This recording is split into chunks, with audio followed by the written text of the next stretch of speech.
We welcome you in for another week of Unsolved Upstate, a time where we get to dive in and look at some of these unsolved cases all across the upstate. I'm Kelci O'Donnell, joined by Gordon Dill here, taking the time really just to kind of look back at some of these cases that are years in the making, that these investigators have worked on and these families have had to live through without answers for so long, Gordon. Yeah, so we're going to go way back. You mentioned that some time has passed. We're going to go back to 2015, a case that is now 10 years old as we record this here today, at a point where the thing that is probably most needed is going to be eyewitness, something that someone out there saw that's going to give a detective the lead they need to crack a case. And since we mentioned the police, let's bring in Sergeant Aaron Garrett. He is with Spartanburg Police Department. He has been reviewing this file to get up to speed to help us get the details of what happened on this night in 2015. Sergeant Garrett, thank you for joining us. And can you tell us, let's start at the very beginning here, what Markeith Tracy, a 23-year-old man, was shot dead in 2015, October the 6th. What happened that night that you know of? Thank you for having me. So October 6th, 2015, Spartanburg Police Department responded on Carlisle Street in Spartanburg at about 1:15 a.m. in the morning. It was a shots fired call. Responding officers later identified the victim as Markeith Tracy. He was already unresponsive at the time of their arrival. He was taken to the Spartanburg Regional Medical Center where he was later pronounced dead. He was there with a friend that lives on the street. They were conversing. It was late hours in the night. Most of the street was asleep, so unfortunately not a lot of firsthand eyewitness accounts that we have found yet. Another vehicle had pulled up that was reported to us, and it's believed that the subjects in that vehicle was a black truck, a smaller size black truck, single cab. Those subjects are believed to be responsible for his death or involved. So this is 2015, a smaller size black truck, tinted windows on this thing, a single cab, so not the one with the front and the back doors on it, and two people spotted by the friend and the friend's family out there that night, you'd say. Does this appear to be sort of a random, they drove by looking for one person and Markeith Tracy's in the wrong place at the wrong time? Do you think there's a relationship here? Do you think there was an argument that escalated to this? I mean, random acts of violence are pretty rare. How does something like this go down, do you think? Unfortunately, that's one of the things that, law enforcement has a duty to try to sort through and find out if there's past occurrences that led up to this point. Is this an altercation that went bad? Right now, with all the witness accounts that we have and collecting and sorting through that information, we can't make a determination if there's an existing altercation or relationship that was involved in this, or if the suspects were there looking for someone else and, unfortunately led to Markeith's death.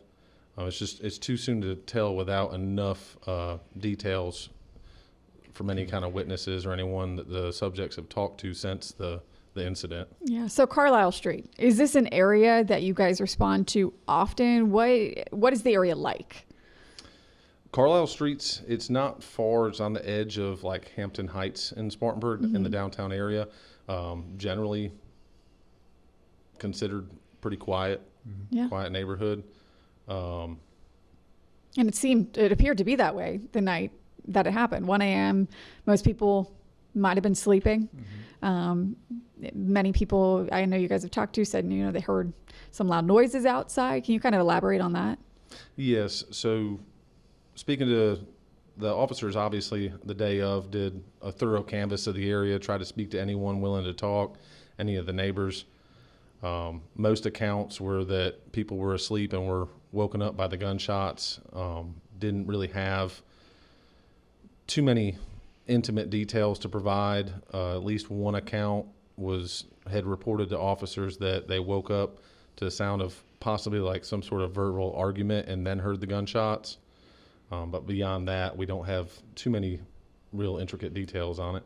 To that point, shot with one weapon, more than one weapon? Was it a handgun? Do you know how many shots were fired? I don't have that in front of me at the moment. Okay. But shot to death there at 1:15 in the morning there in the middle of the street there. So this has been 10 years. We're going to hear from a couple minutes from Donna Tracy, that's Markeith's mom, who has been working hard for 10 years to try and get some answers to this case.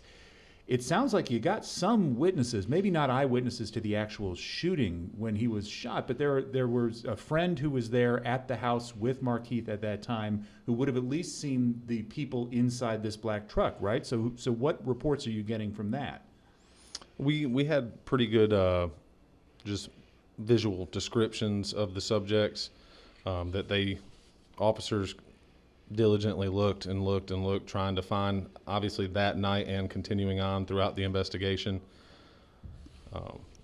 Just haven't gotten really too many concrete leads on who exactly fits those descriptions and who those suspects might be. But it could just be as simple as you're describing a single cab black pickup truck, tinted windows, 2 males in there. I think you told me earlier these are just very general physical descriptions. But if somebody says and watches this and says, okay, in 2015, I know a guy named blank who drove a black single pickup truck with tinted windows and maybe vaguely matches that description, that could be a lead in this case. Absolutely. And I believe it was described by more than one witness that it had some sort of visor on the rear windshield of the truck that should be pretty noticeable. It would be a unique characteristic. It's not something that probably came on the truck from the factory. Okay. So the truck is the key. The truck is the key to getting this, it sounds like. If you know who had that truck, maybe you're in the neighborhood. In your professional experience, how common has it been through different cases that a suspect might have gone and, I don't know if brag is the right term, but talked about this murder with other people, and those people that might be hanging on to some of this information, do you see that often? Absolutely. I'd say more often than not, someone, in my experience and training, someone who's especially involved in violent crime, they talk to somebody at some point, sometimes more soon after the crime than others, but someone knows more about this that has yet to come forward, and any detail they have could be instrumental in solving this case. It might put the pieces together that we already have. So time, almost 10 years. It'll be October 6th of this year. We'll hit the 10-year mark on this case. But it maybe you're watching this, something that Sergeant Garrett has said has jogged your memory at least a little bit. And if you remember that truck with the sort of the visor thing on the back windshield of the cab of that truck, something unusual, tinted windows on that truck that night, or as Kelci, to your point, maybe somebody just ran their mouth at some point out of conscience to try and sleep. There's somewhere out there, someone who for 10 years has gone to bed every single night knowing that they killed a 23-year-old man, a 23-year-old who was a father. With a child, And every night they go to sleep, and surely at some point, to your point, Sergeant Garrett, they've said something to somebody to try and ease their conscience a little bit. That person can help solve this case. If you're watching this right now, who do you call? Do you call the police department? Do you want them to call Crime Stoppers? What do you want them to do? Both. Any venue available. Yeah, that's right. Get the tip in. We'll take it on Facebook. All right. Well, we appreciate it, Sergeant Aaron Garrett. We're going to bring in Markeith Tracy's mom, Donna, in just one moment, but we thank you, Sergeant Garrett, for joining us here. Thank you. Let's get some answers for this family. Right now, we want to bring in a family member, Donna Tracy, Markeith's mother. Donna, we really, really appreciate you taking the time to do this. I know it's been many years of questions, unsolved questions, and just taking the time to do this is a big thing for us, and hopefully for you guys as well, for the family. Yeah, Donna, tell us, what was Markeith like? Markeith was amazing. To put it mildly, he was absolutely amazing. He was very caring, very giving, and I knew that as a mom. But after he was murdered, I've heard so many stories of the things he's done for people to help people. I've heard from other parents just how respectful he was and how helpful he was to them. So he was all around, he was a great guy. Yeah, Great and this guy. is a very young man, too. Markeith was 23 years Yes. old when he was killed. He was. So his whole life ahead of him at that point, and He for, did. for years now, gosh, 10 years 10 now? years. Yes, This sir. has kind of been a job of yours, is trying to get answers to what happened to your son. Most definitely. Just trying anything I hear, anything I find out. Of course, I share it with the detectives and, do a little searching on my own, but just trying to get answers, because 10 years is a long time to walk this earth without your child. It's unimaginable. And, he had a 1-year-old son at the time of his murder, so his son is now 11. So he just has to go by what we tell him and what we show him. So we need answers. And he was so young, too. Are you guys from the Spartanburg area? We are. So he grew up through the school system here. What high school did he go to? He went to Spartanburg High School. Okay. And was he an athlete? Was he involved in anything? He played football in middle school at Carver, but he was on the football field and he broke his kneecap. So that hindered his playing forward. So So well-rounded. yes. Young gentleman, obviously, even through high school afterwards, 23 years old. If there was one word you could use to describe your son, what would you describe him as? Just all around great guy, just amazing. Like I said, he was lovable, just amazing. Lovable, And his that's smile good. would light up the room. And he had a laughter. If you heard him laugh, you would know, like if you were around the corner and you heard him laugh, you'd be like, oh, I know that's Markeith right there. I know that's him. Yeah. And you probably still hear that laugh I do. 10 years after the fact. I do. So here's what we want to do. Let's give you a camera and let's give you our audience. And I want you to talk directly to them All right. and ask them what you want them to do. I need anyone that's listening to know it's been 10 years. 10 years to walk on earth without your child with you is unbearable. If anybody knows anything, has heard anything, and you're like, oh, that might not be important, I don't care. Please contact the police department with the smallest detail, because that could be just the one they need to get this case solved. I would like to plead to the other parents. If it was your child, you would want to know who killed your child. You would want them to pay for taking your child away from you. And I'm pleading with all the parents around his age now. Markeith will be 33 years old this July. And most of you have kids now. And y'all want to keep your children safe. And it would just take the breath out of you for something to happen to your child. So I'm pleading with you, if you know anything, you've heard anything, or if the person who murdered my son, if they tried to cleanse their soul by telling someone else, if you know the information, please contact the police. I will be forever grateful, forever grateful. I don't think we can improve much on what you're asking there, Ms. Tracy. And anybody, to your point, who remembers anything from that night, and we've heard from the investigator on this case, you can go back and watch the details of the investigation.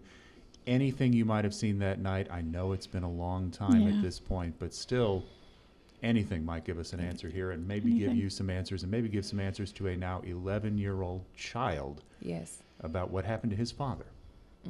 Oh boy, Donna Tracy, we thank you. Yeah, thank you. I thank y'all for having me. Well, Thank you. we hope this gives us one answer, and we hope this gives you some answers for your family. Donna Tracy, thank you for joining us on Upstate you. Unsolved, Thanks, and Donna. thank you for joining us here on this episode here today. Let's get some answers, folks. We welcome you back in now with another episode of Unsolved Upstate, a time where we like to sit down. We're going through some old cases to try and regenerate some new leads, talk about all this. I know it's, Gordon, important to talk about these on television and on our WSPA Plus platform, but the importance of being able to stir up some conversation in the community is our big goal here. You never know. We're going to go over some details today of the murder of Sharon Elaine Bryant, and we're going to try and jog somebody's memory. Maybe this is the time we find something that gets a clue, that gets this case solved and brings answers to a family that very badly deserves them. So once again, let's bring in Sergeant Aaron Garrett. Sergeant Garrett, you've been going over this case file of the killing of Sharon Bryant. Let's start at the very beginning. She was found killed in her house? Yes, that's correct. 547 South Center Street. Officers were dispatched February 9th in 2010 it was what's called an unattended death. No one was reportedly there at the time of her death, and they found her in her bedroom. And this is the house right here. This is 547 South Center Street in Spartanburg. So she's found in this house alone. The manner of death in this case was actually blunt force trauma, so a blunt instrument was believed to be used. Okay. Any sense of was the house robbed? Was this a break-in and robbery, and she just happened to be home, or is there other evidence that indicates somebody came into this house for the purpose of harming Miss Bryant? So can't really delve into too intimate of details, because Sure. a lot of those details, if we keep them close, someone that does come forward this far away since the incident, we can gauge that as actual truthful information. Mm-hmm. We do believe that she was alone. At least there wasn't other people staying in the home at the time at that very night. No, doesn't look like a random break-in or a robbery of any sort at this time. Okay. And the manner of death is sort of a red flag there too, that this is, when somebody is beaten to death like that, that's a very, it feels very personal in that respect. You know what I mean? It's not somebody had a gun and they shot somebody. This is different. To put that kind of, I mean, I hate to say effort, but it is an effort to use your hands to beat somebody to death or blunt force. It's different. Does that change how you investigate the case?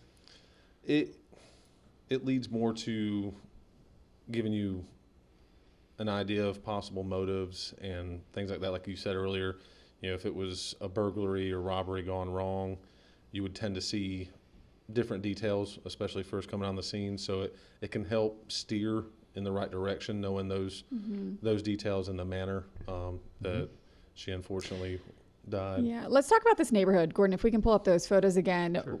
Did you guys frequent this neighborhood often? Was this an area that was generally pretty safe?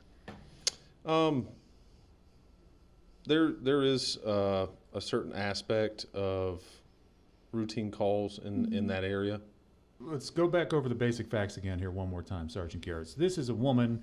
Does she live in the house by herself? Do you know that? To my knowledge. Okay, and so she's found alone in the house, beaten, blunt force trauma. To break that down to people who aren't familiar with sort of autopsy speak on that sort of thing, what's that mean? Does somebody use a weapon of some kind, or could blunt force trauma be literally beaten to death with bare hands? What does that mean? It could be both. Okay. It really just depends on the intimate details of the autopsy of what kind of instrument, if any, may have been used. Is there anything like that in this case that you can release that gives us an idea of how she was killed? Not at the moment, unfortunately. Okay. Yeah. So at this point, what would help move this investigation forward? So anyone listening in right now, what do you want from them? Whoever's responsible for this more than likely spoke to someone about it or details around it, even if it was just something odd that they said that would strike your interest or be a detail that we could possibly use to talk to them to find out more.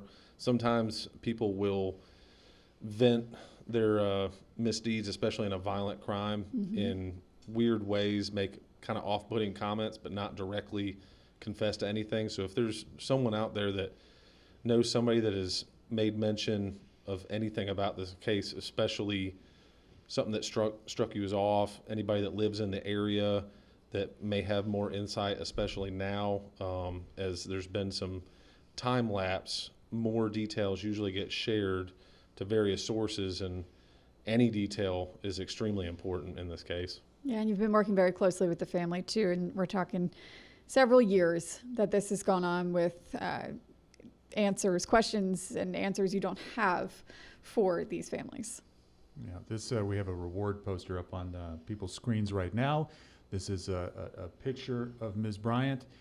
We have information at the bottom of the screen there. That's the number to call at the Spartanburg Police Department if you have anything. Although, quite frankly, if you have a tip that could solve a murder, you can call 911 with that. They'll take that from you there.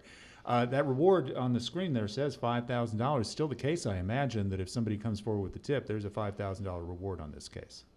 Absolutely, and obviously there's some stipulations to that if it leads to the solving and an arrest in this case, but that reward is still effective. That's good news, guys. Let's get some answers. We've got a couple of family members who can join us, Kelci, I think, to give some more perspective on this, exactly the type of person that is missed and lost in this case. But before we let you go, Sergeant Garrett, let's bottom line it one more time, because I've got this reward poster up here. And Kelci, you dove in on this a little bit. It's been a long time, but sometimes it is literally what seems the most insignificant, smallest, I saw this guy in this place at this time, that solves a case. Would you say that's fair, Sergeant Garrett? Absolutely. All right. Let's thank you for your time here today. This is the case of Sharon Elaine Bryant, killed in her home on South Center Street in Spartanburg. Thank you for your time. Let's bring in some family members, maybe give us some inspiration to solve this case. We do want to bring in now Adrian Bryant, Miss Sharon Bryant's daughter at the time. Adrian, first of all, thank you so much for joining us today. No, thank you. I'm so glad that you guys decided to do this, and I hope it brings some awareness to my mother's case and all the other cold cases in the area. Yeah, me too, Adrian, and particularly in your case. And I see sitting over your shoulder there, people are going to wonder who's over your shoulder. That is your brother, Cortez. That is. Another of Sharon's children. Adrian, let's start with did you find your mother after she had been killed? Unfortunately, yes, I did. I was actually at the salon that day getting my hair done, and I got a phone call from my aunt. Her and my mother were very, very close. They talked on the phone every day. And she said, something's not right. I've been calling your mom for 2 days. She's not answering the phone. That's not like her. When you leave from getting your hair done, go over to her house and check on her. So I got off the phone with her, and something just came over me. I was, like I said, getting my hair done, but I told my stylist at the time to just put a cap over my head, and I wanted to go check on my mom. So I left there immediately and went to my mom's house, knocked on the front door. I noticed there was like a lot of mail in her mailbox, so it kind of seemed like she hadn't been home, or she was away, or something wasn't right because she hadn't been checking her mailbox. And so checked the front door first. When I went to the back door, it wasn't locked. I tried to open it. It pushed open. It wasn't locked. So before I went in, I could feel how cold the house was. And this was in February, so it's already cold outside. But the air that came from inside the house almost felt colder than the air outside that I was standing in. So made a phone call, went down the street. We have a family member that lived nearby, and I asked him to come up the street to come and look in the house with me, because I didn't want to go in alone when I felt that something was wrong. See, it sounds like even while you're at the hairdresser, you get that call from your aunt. It sounds like your instinct was immediately telling you something is very, very wrong here. I could just feel that something was wrong, because what she said to me was correct. They talked on the phone every single day, and my mom would never go a day without talking to her. So that really made me just go ahead and leave right then and there to see what was going on. Those initial first moments, you walked inside with a family member. What was going through your mind? All kind of feelings. I was first praying that I wouldn't find anything crazy. But like I said, the house was dark. It was very, very cold. I started calling her name and nobody said anything. But it was just a mix of emotions. I was scared. I was anxious, but I was praying that I would not find anything horrific when I walked in the house, but unfortunately I did. I mean, honestly, I don't think anybody watching this can even put themselves in the shoes of someone finding their mother in this way. And so much time has passed now. 15 years. 15 years, and I'm willing to bet not knowing what exactly happened has not gotten easier over 15 years. This is the type of wound that never closes. It's your mother. It's my mother. You only get one mom. And my mom was a very good person. Unfortunately, she was living in a questionable area at the time, but she was a nice person. She would give anybody something to eat or the shirt off her back, and she did not deserve to be taken from us. Yeah, Gordon, if you can pull up that photo one more time. And Adrian, the one of Miss Sharon Bryant over here. Can you describe your mother? Obviously, she's got beautiful eyes. She looks like a very happy woman, and you kind of expressed that, she would do anything for anyone. She was. My mom was 50 years old at the time. She would have turned 51 that May in 2010 when this all happened. Yeah. She was just a nice person. Every time I would bring a friend over to the house, and I wasn't living with her at this time, but growing up with her, all of my friends always loved to come to my house because she would always try to feed them. She was just a really, really sweet, good-hearted person. And she did not deserve to leave this world this way. No, nobody does, but this is a truly horrific thing. How has this impacted your family? 15 years now. You have your brother with you. Every day. It has impacted us greatly. Mm-hmm. I'll never be the same. I was the one that walked in the house. My brother will never be the same. It was just me, my brother, and my mom in my household growing up. We were our own family. And so when we had her taken from us, we literally lost a piece of ourselves. My son never got a chance to meet his grandmother. My nieces never got a chance to meet their grandmother. Mm-hmm. They never got a chance to feel that grandmother's love. Yeah. And so it has impacted us greatly. Her sister and her other siblings that were left behind all feel that something has been taken away from them. It's different when someone is sick, someone dies unexpectedly in a car accident, but when someone is murdered in their own home where you should feel safe every day, that definitely makes a difference in everybody's life, their family, friends, and everybody else that they knew. I mentioned, Adrian, that since Cortez is with you, I'm going to read this again. So the obituary is posted online of your mom, and I'm going to read, this is what Cortez, I'm going to punch you guys up here, and I know you didn't want to talk, but I'm going to read this because it moved me. It's, Mama, this is Cortez, your son. Me and my sister are doing all we can to stay strong, but it hurts so bad. I wanted you to be there for me when I came home. I'll be home in the summertime. I'm going to make you proud with whatever I decide to do with the rest of my life. That is a son remembering his mom. 16 years old at the time, correct? 16 years old. This is not going to get any easier, I don't think, until somebody helps you get some kind of answers. So I'm going to say to you what I say to every family member that we put on this broadcast, which is I want you to look at this camera. This is your time to talk to our audience and tell them what you need them to do for you and your family. I would just like to say to anybody out there that lived in the area, if you know anything about what happened to my mom, it has been 15 years. There are nights that I cannot sleep. There are nights when, as soon as I close my eyes, I'm back at her house at that back door reliving everything that happened that day. Please come forward, whether it's anonymous or not. Give any information, even if it's just the smallest, what the detective mentioned in the beginning. The smallest comment that you have heard someone make, strange behavior, anything that can help us have some type of closure. We deserve to know what happened to my mother. Yes, you do. Absolutely. All right. Adrian and Cortez, we really, really appreciate you taking the time to do this. I know it's not easy. It resurfaces a lot of emotions, and we wish we were here on better terms, but any information that we can get out of this, we're hoping to help find you guys closer. Again, a look at Sharon Bryant, your mother. We're looking for answers, any piece of information, Gordon, that we can find. So let's get some tips generated. Let's get this case hot and open again, and let's find a killer, ladies and gentlemen, so the Bryant family will never forget what has happened here. They will never forget their mother, but at least maybe we can get some answers and some justice for this woman who was killed in her own home. Sharon Elaine Bryant, only 50 years old, blunt force trauma in her own home. Thank you, Adrian. Thank you, Cortez, for being here with us.